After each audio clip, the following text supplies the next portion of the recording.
Once upon a time, there was a girl named Erin. That's me. I'm 22 years old, studying to be a teacher, and owe a lot of my success to my father. He is single-handedly the most intelligent man I know. Ask him any question, and he almost always knows the answer. My dad was my first teacher, and Jeopardy was one of my first classrooms.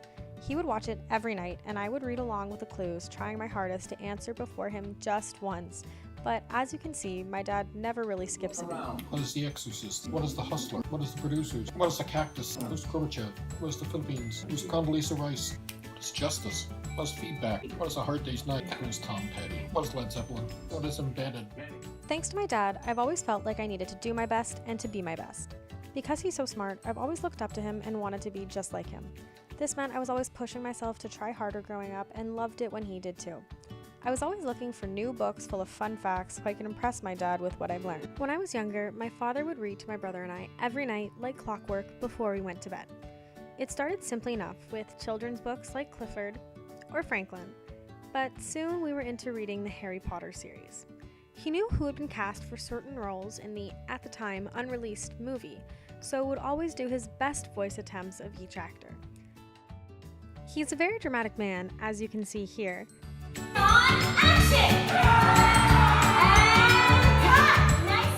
So when he was the one reading, I was sure to pay attention.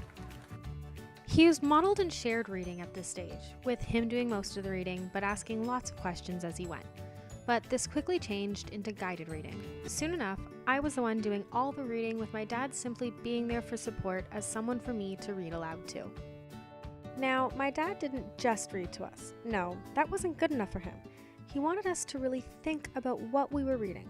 He would ask us tons of questions as he went through the books about why the characters were doing what they were doing, what we thought was going to happen next, and if we agreed with the decision that was being made or not. He taught us how to analyze text, understanding the author's purpose, and to understand that it is the author's specific views, beliefs, and values being presented.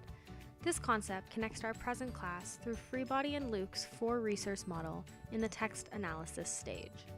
Because of this, from a very young age, I learned to think critically about what I was reading. As time passed, of course, my dad stopped reading books to me, and I learned to do the reading for myself. Nevertheless, I was always ready to have a conversation with my dad about what I had just read. He hadn't always read the same things, but he was always ready to talk to me about it. He really cared about what I cared about. He was open to listening to me and was always pushing me to think further. As I got older, I became a lot more interested in reading non-fiction books over fiction ones, whether it be a novel about a true story, newspapers, or opinion pieces. I loved to learn about the world and what was happening all around me.